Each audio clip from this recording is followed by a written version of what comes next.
Hello, you're welcome to day 5 of our December series, and this month we're talking about how to run your business profitably when times are tough.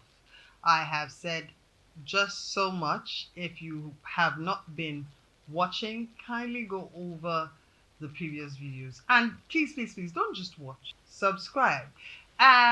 Yesterday I started talking along some lines that would cause you to compare yourself to the next person. And when we started the series on the 7th, I had mentioned that one of the after effects of an economic downturn is increased competition because everybody is now trying to find one business to do to be successful or add more money to what they make. Now, if you are successful in your business, if you have managed to do it well, a few people will come to you to try to do exactly the same thing, or not even come to you at all.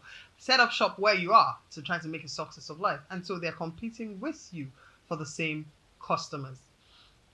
I remember discussing with some doctors who said that they had to increase the cost of treating malaria to as high as 15,000 naira. And what happened to their not so rich customers was that when they approach them for treatment and they hear the cost, they just say, okay, don't worry, shebi is malaria. And then they go to the nearby pharmacy or chemist, ask for an anti-malaria, add paracetamol, and then they self-medicate. Now, what that does is that even the quacks, even the unqualified people are competing for the same customers as you. And unfortunately, because of the scarcity of money in the economy, the consumers are basing their decisions strictly on price, not the risk to them. However, there are ingenious, wonderful, fantastic ways of competing that will give you an edge. And that's what I want to talk about today. The very first place is that you must consider yourself your own competition. And when you consider yourself your own competition, what that would do to your business is that you would tell yourself, every time you meet with yourself, I assume that you do your business meetings at least once a week. You meet with your staff, you examine your processes, you find out what you did right, what you did wrong. You find out if you ticked all the boxes you were supposed to do in the week before, and then move on. This you do every day, but at least the general meeting should be done on a weekly basis. Now, when you do this, you check what you're doing and then set up a way to improve on it. Now, there's also this ties in directly with the Japanese principle called Kaizen, and that is incremental improvement. It means that every day and in every way you find a way to get better and better at what you do. Now, of course, this is something I say, it's an affirmation I say to myself every day.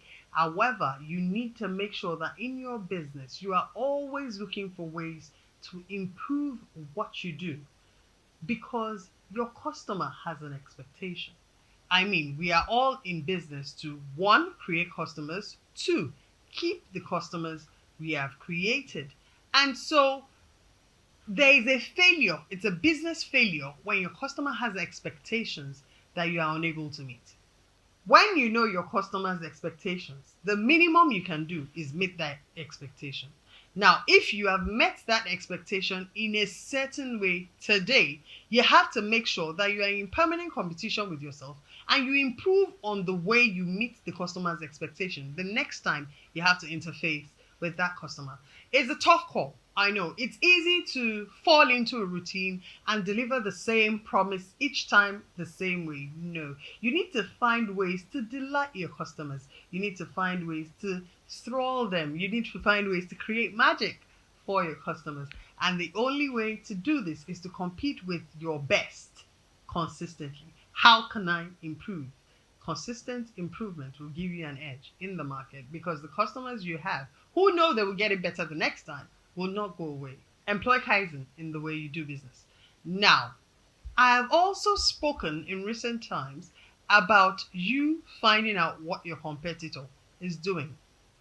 Sometimes we get so wrapped up in what we're doing that we don't know what's going on in the industry. I referred to the person who was selling a product whose competitor was selling it cheaper and he was losing market because of that.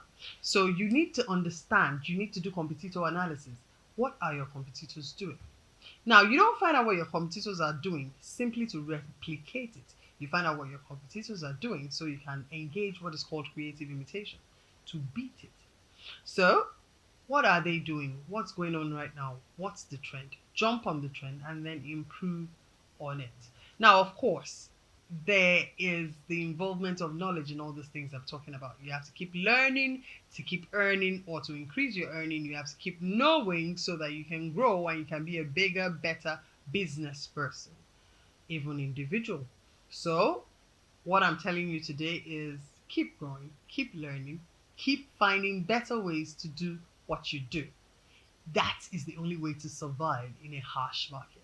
Now, more than that, find out what people want, find out what people are doing to give them what they want, and then trump it. Stay on top of it, do better than what everybody else is doing, and there's absolutely no way anybody will be able to steal your customers. We'll continue from here tomorrow. Thank you so much for staying with me. Bye.